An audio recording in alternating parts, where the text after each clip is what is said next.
everybody. Randy Patterson here with Boomerosity. Now, I have another fun interview for you to watch and listen to. Growing up, I'm sure you're just like me. You remember all those great songs on the radio. Songs like The Look of Love, Raindrops Keep Falling on My Head, Walk On By, and of course, that huge one, What the World Needs Now. And you can't listen to those songs without feeling uplifted, positive, and having those songs just play over and over in your mind. And those songs and many, many, many other very familiar tunes were written by the late, great Burt Bacharach, who passed away in February of 2023. His director and arranger was a gentleman by the name of Rob Shirakbari. I hope I've got that exactly right. And what a fascinating guy Rob is. He started out as Dionne Warwick's director and arranger, and through her and touring together with Burt Bacharach, he became dear friends with Burt and also became his director and arranger. And they developed this close bond right up until Burt's passing, which, in my opinion, was far too soon. He's greatly missed today. Well, to honor his late dear friend, Rob has put together a tour that is entitled What the World Needs Now. And you can look it up on whattheworldneedsnow.net. And it's a tour that features, believe it or not, Todd Rundgren. Now, you might wonder why in the heck is Todd Rundgren involved with a Burt Bacharach tribute tour, so to speak. And I kind of wondered the same thing. I figured, why not David Foster? But when you hear Rob's explanation, it more than makes enough sense. And I think you're going to find the story fascinating. Also, part of that is former contestant on The Voice, Wendy Moten, who's got an amazing voice. Those are going to be the two core stars of the show. Rob will be playing a lot of piano on there, not a lot of singing, he says. But then, depending on which town you catch the show at, whether it's LA, Atlanta, Chicago, who knows where, you're going to have some surprise guests. So I would highly encourage you to catch that show if you can, if it's coming anywhere near you. I'm going to try to catch it. Not sure where yet, but I think the show will be amazing. And I think Todd Rundgren will just be exceptional on this thing. So as always, would you mind hitting like? And if you're not already a subscriber, hit subscribe. It's not going to cost you anything. And also share this interview with friends, especially those who love the songs from our days. So without any further ado, here is my interview with director and arranger Rob Shirakbari. Until next time, this is Randy Patterson with Boomerosity. Take care. Hello, Rob. Hi, Randy. How are you? I'm doing great. How are you doing this fine day? I guess it's evening where you're at, right? It is. It's about 9:30 at night. Oh boy. Well, thank you for staying up late I'm happy to to do it. chat with me. Happy to. Well, I'm dialing in or clicking in from the Great Smoky Mountains of East Tennessee. So I'm just a little hop across the pond from you, as they say.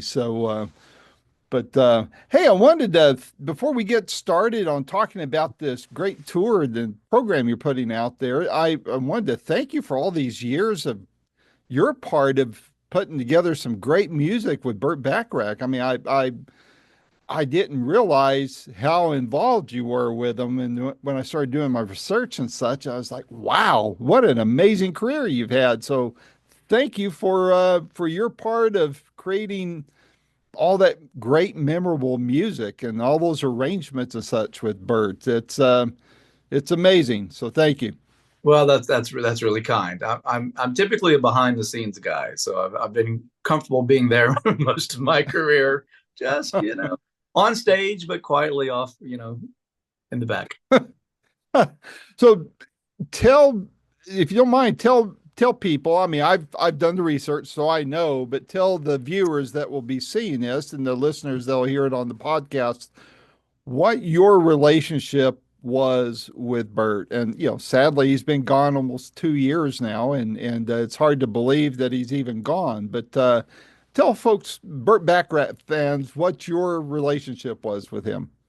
Okay. Well, we have to go way back to the days of the mid '80s, Mm-hmm. and I was working with I started working with Dionne Warwick first, Hmm. and that was in the mid '80s, and that was right around the time when they had done "That's What Friends Are For," and they had just a few years before that sort of reunited after not working together for for quite a while. So Hmm. I kind of came in for that bit. After "That's What Friends Are For" blew up into being such a huge record, that's when it was thought, well, we should take this on the road, the two of them together. So I Hmm. was touring with Dion, and then those bands sort of there was a hybrid band put together, sort of half Burt's band and half Dion's, and that became the Dion and Burt band, and that's where Hmm. I started working with him, really regularly there, and we just really clicked very very early on. I think musically, even though I was very young and sort of naive, I mean, I started with Dion. I think in my late teens or something. So I'm very young at this point, and I could kind of hear things the way he did. I could kind of play things the way he did, and that quickly grew into just more responsibilities, starting kind of with the stage initially of like, um, well, Rob, go here, sit at the piano and play for me while I go out and have a listen out front at sound check. And then, well, you go have a listen and tell me how it is. And then that kind of turned into, um, hey, I'm going to be 45 minutes late for the orchestra rehearsal because we were picking up orchestras everywhere we went, string section, horn section, percussion. So you do the first 45 minutes of rehearsal, sit in my chair. And so that was a big routine that kind of started early on. And I'd be kind of being Bert. And at some point he'd come and tap me on the shoulder and sort of we'd not even break into stride. I would be playing, I'd get up and he'd sit down and that kind of, we just had a simpatico and he's got, of course, really refined ears. Everyone knows that. And I think he found out that I sort of did too. So if we'd be in the middle of a show or something and a viola player would play something a little out of time or a little out of tune, and like clockwork, automatically our eyes would sort of dart to each other and sort of like, did you hear that? And you'd see that the other one saw it's like, yeah, just that quick glance was like, yeah, I heard that too. So we had a bond that kind of, formed quickly. And it kind of grew from there. And then I think after, I can't remember how many years it was when he decided to revamp his show. Then he recruited me in like, I want you to do this with me. And so that was going through the whole catalog again. So I kind of, whatever he had been doing for the 20 years before. And also in this point, I'm going into the studio as well. I'm getting called in for sessions. So I'm doing some stuff with him. I'm doing some stuff with Dion. So it had grown, by this point. So this is mid 90s now. um, he's putting together this new show, and I really wanted to come at it fresh. So I sort of just tossed everything from his old show. I did lift a few things later, but it was like, let me look at this vast catalog again Hmm. and see how we can reshape this. Now, with that many songs, he knew that he wanted to do a bunch of medleys, and which we had done Hmm. in the Dion show with Burt. Um, Arrangements I was writing for Dion and her show also composed, had a lot of medleys as well. For the audience, medley is when you take sort of shortened versions of songs and you put them together. So you'll clump 3 or 4 songs together. You won't do each song in their entirety, but you'll go through, 3 or 4 songs. So you can get through more material. And so that was a long process of putting things together for that show.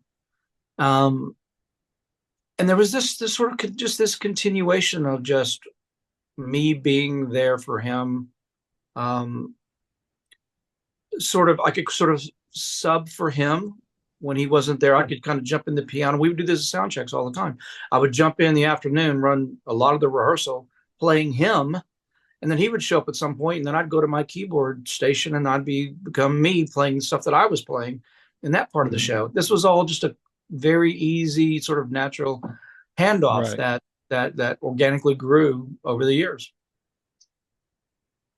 That was the long Wow. version answer, I guess. I loved it. That's what I wanted to hear. So, well, that's what, like I say, he's been gone almost 2 years now. What do you think? It was 2 years, I think, a couple of weeks ago. Yeah. Yeah. So, yeah, for some reason, I was thinking it was like April or May, but you're right. It was a couple weeks ago. What, what do you think is the least known or most misunderstood aspect of Burt you that you see the most of? I'm going to answer this from two perspectives. I think from an audience perspective, I think, and you'll see this when you come to our show. There will be a lot of the audience that more than once will say, "I didn't know he wrote that song." Probably more than once, and oh, I didn't Yeah. know he wrote that song. Um, that's the audience perspective. From a musician perspective, this is very interesting here. I've been doing this so long that I've seen a lot of different band members come and go. That's both in Dion's camp and in Burt's camp. Hmm. And there have been some really fine musicians with great credits Hmm. that folded and tanked and could not do this music because to the ear it sounds really simple. It's really beautiful. It sounds like there's not a lot of notes. And a lot of people think, I think when they think of Burt Bacharach, they make the mistake of saying, "Oh, that's one of the Phil Spector throw in the kitchen sink." There's a bit of everything in there because in that this huge body of work, yes, there are everything makes its appearances at some point. Hmm. Tubas and uh, waltzes and uh, big orchestras and small things and handbells and at some point everything makes its appearance, but not all in the same song. Right. He was very economical. It's a beautiful puzzle piece, and so everything has to be in its spot. And there is what is required to do this music is you have to have your jazz knowledge, your skill set, your sense of timing, your sense of listening and responding. And yet you're not going to use all of your skill set. It's going to get whittled down to something really pure. And there are a lot of musicians that just can't do it. It's not that you would play the same things every night because it's organic. It's real music. It's different Hmm. every night. There's response to the energy of the room, the sound of the room, the Hmm. feeling, how much caffeine somebody may have had or not had. Right. All these things sort of subtly affect the things on stage. So you've got to be able to listen. You can't be stuck in your own head, you can't have your head stuck in the book reading charts. And there have been, like I said, some really great musicians that just did not have either the restraint, the taste, the experience, or the ability to put ego aside to play it well. Hmm. And these musicians didn't last. They'd come around, they'd be in the band for a few months or so. And then, of course, when we would work with other musicians, that would lay bare pretty quickly, because sometimes you're doing a guest spot with someone or you're integrating bands because you're on tour Right. together, and you see that, wow, that was like, you know they get an A for effort, but execution was, so I guess what I'm trying to say is it sounds very simple, but it's not. And I used to Hmm. say something to the Backrack band, when I was, as I was sort of the music director leader, and is that Right. you've got to keep bringing energy to this, because Bert's not really ever going to ask for more. He kind of wants less. What I always said was he wants a racehorse and he wants to take it out for a trot. You know what I'm saying? You Yeah. want to Yeah. know that there's all that power and ability there, but I'm not Hmm. going to use it. So we had to constantly, I always said, keep giving more. If Bert every few months isn't turning to someone and saying, a little less of that, turn that down a little bit, a few notes. If you're not giving him something to whittle away, then you're not doing your job. And I Right. and so that was always the thing. And there was this one tour in Italy, and everything was getting kind of comatose and just wasn't working. We had one of those band dinners where the whole band's out there, and like it started to come up, a little bit of the grumbling, like, why is this isn't working? And I guess I was probably just on my second glass of wine, and I was like, it's like, you know what? Because y'all aren't playing. Go out there and play. Give him something to work with. You guys are all trying to second guess what his minimal Mhm. thing is. Don't do that. Let him do that. Let him give him more so he can shave away what he doesn't want. Right. And you know what? We went out and had an amazing show that night. And the whole spirit halfway through this tour lifted. And it's the same thing when we were working on God, here's the thing. God, this is a great story, Randy. When we were working on the tour, I guess we're writing the show back in the mid 90s. I want to say it was 95 or something. We were reworking his solo show. I was writing most of the arrangements, and I would write all this stuff. Um, One sort of as I knew his ways of what he would like, and there's a certain way you voice things and all these things. And I would nail most of it, probably 90, 95% there. But he would get the scores and he would look at it and he would go, great, great, great. Then he would circle this. And when you circle something, that means we don't want that. Take that out. Or leave it in there, but we won't probably play it. Circle that, circle that. That one chord voicing, let me change that note to that. And he would make these small little changes. And I would go, yeah, now it sounds like Burt. It was all in that sort of giving him a little more and letting him pull it back. Yeah. I'm sorry to your viewers. My cat needs out, No, and he's going to get take louder and care of louder. it. One Take second. care of it. All right, Harold. So get out. You should have been out before this. Aha. My apologies, everyone. Hey, no problem. No problem. I'm curious because I know some session musicians. I've talked to quite a few, interviewed some that've gone into more higher profile projects and such. I And imagine. I know egos can be pretty strong Yeah. and fragile at the same time. Without naming any names, of course, were there any times, and we're going to get onto this tour, I promise you, but I'm just really uh, enthralled with this whole backstory stuff. Was there ever a time where one of the musicians thought they were going to educate Bert on something? And if so, how did he handle that? No, I never. No, I never saw that. You would see. There were a couple times on symphony shows where we do a symphony show, um, where you would have some of these classical musicians that just thought they were too good to be on a pops show. Oh yeah, yeah. And I remember in one city in particular, I won't name the orchestra, but they are known for having some attitude issues. Um, the trumpets just decided to stick one to me, I guess, and played everything up an octave. You know, so if you had a little da da da da da da there, da, they were just being assholes, really, at the end of the day. Yeah. Um, so there was, a bit of that, which was just down to them. No reflection on anything, yeah, other than just them, like too good to be at a pop show.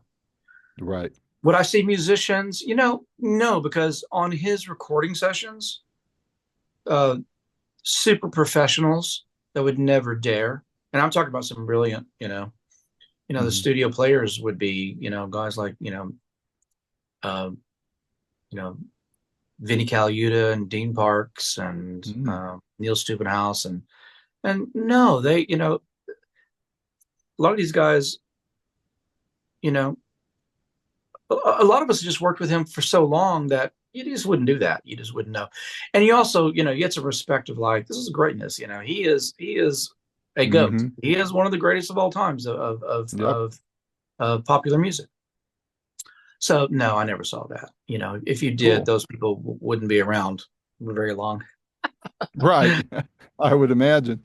I was struck by the fact that this show coming up, had Todd Rundgren in it, and I've interviewed him once, interviewed his wife many years ago.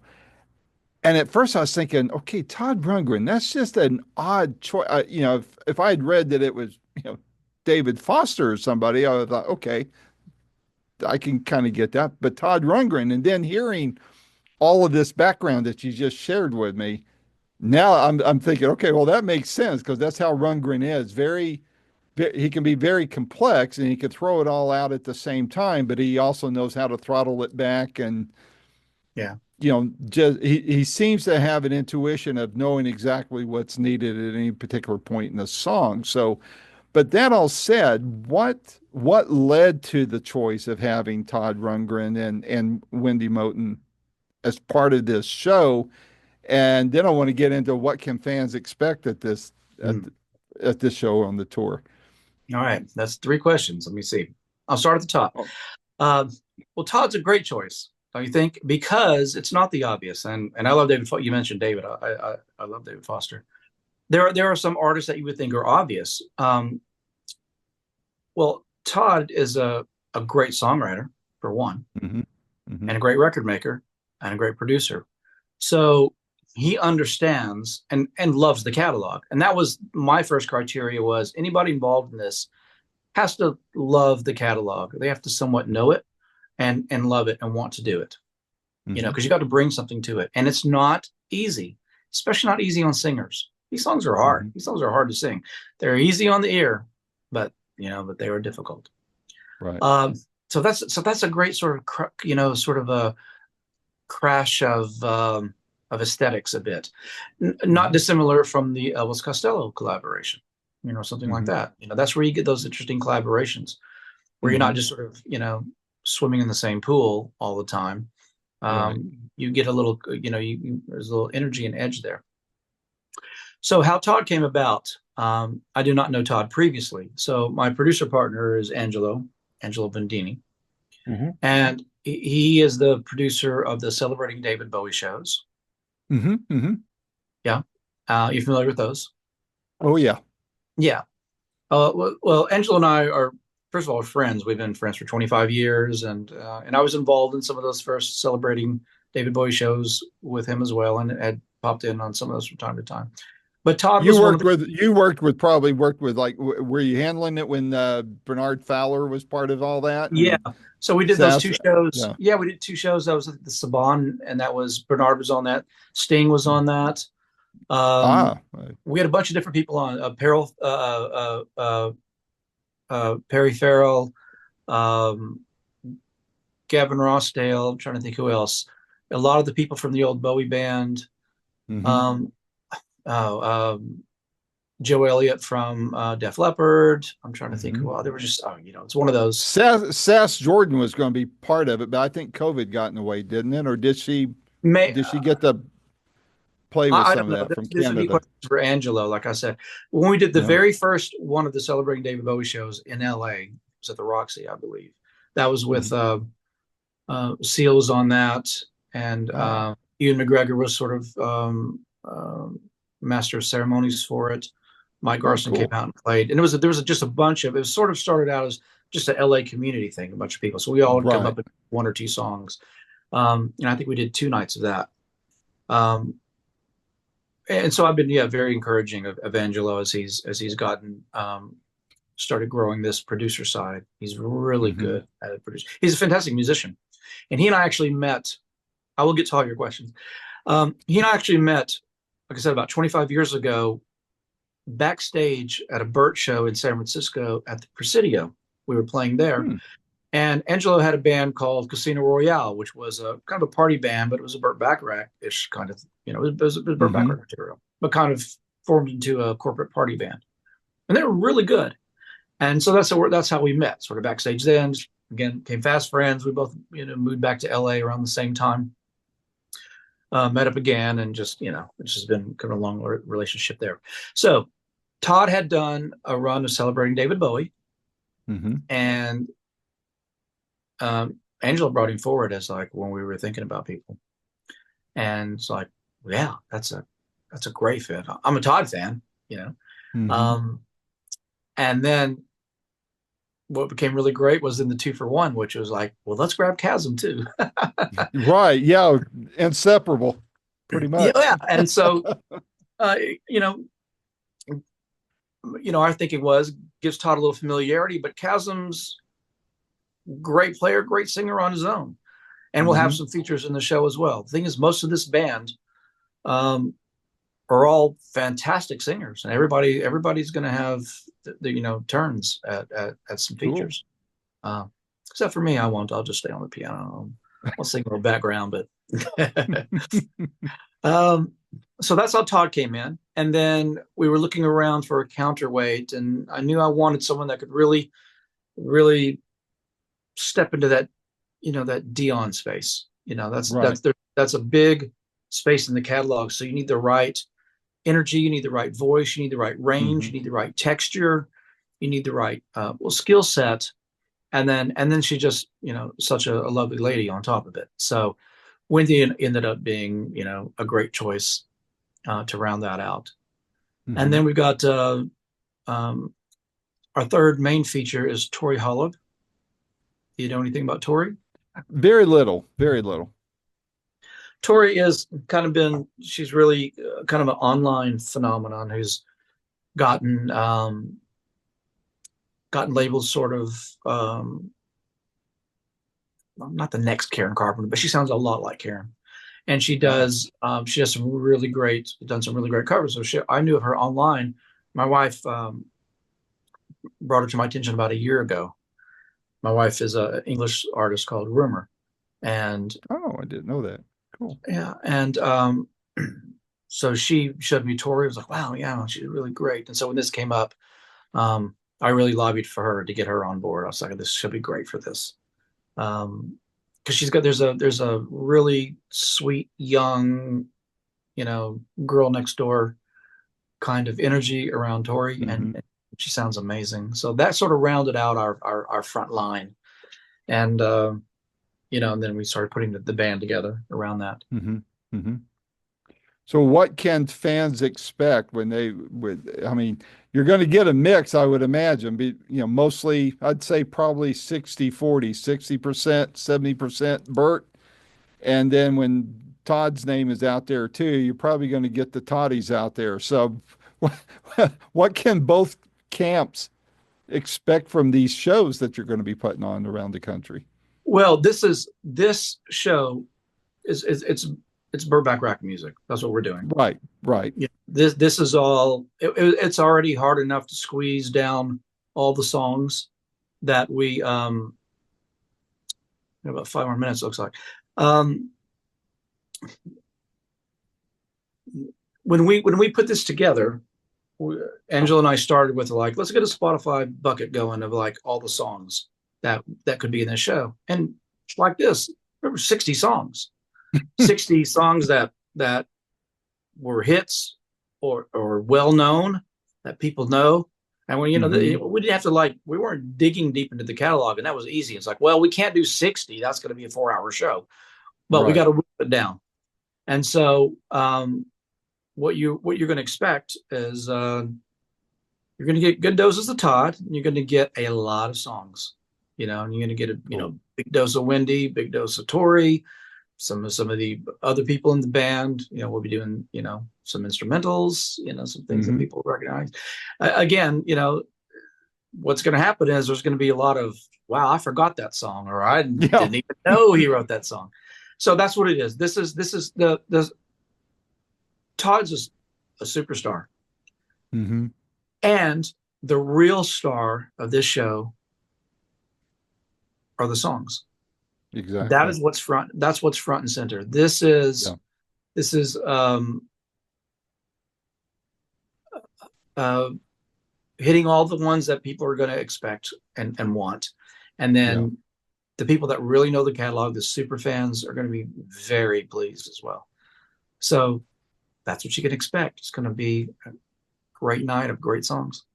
Well, I'm going to try to catch one of them. From here, I think the closest two stops are going to be Nashville or Atlanta. So I'll have to see how my schedule is. I'm a caregiver to my dad, so I have to make arrangements there. But I I would understand. definitely love to catch one of the stops, maybe in the Carolinas somewhere. It seems like you were going to do North Carolina or something, but Yeah, I'll we're not on the pardon me. routing, and we'll have some. We're going to have some guest artists as well. We're about to announce in LA. We've got some really cool guest artists that are going to jump up with us. I imagine when we hit Nashville, we'll have at Oh yeah, least yeah. at least a guest, one or two maybe guests there. We're talking about some things in Atlanta. We're talking about some things in Philly. And when we hit the New York, New Jersey area, there's some things in the works. So Wow. depending on what show you come into, there'll be some extra surprises as well. But we'll Well, hold if I those get back. the, yeah, I don't want to blow any secrets here, but yeah, if I can make it, I'd love to maybe very quickly, you know, shake your hand and see each other face to face if that's possible. But sounds like an amazing show. I'm hoping I get to catch one because I loved Bert's music and was heartbroken when he passed. And Yeah. I'm glad to see you're taking this and carrying that mantle forward. I know you'll do it more than justice because you're so integrated into his work. So I know it's going to be a show worth catching for sure. So, but well, listen, I know you got to run to the next interview. I could talk to you for another hour at least, but please stay safe, and I hope to catch you at one of the stops here in the States. Thank you, Randy. We'll see you All at right. one of them. All right. Take care. Bye bye. Bye bye.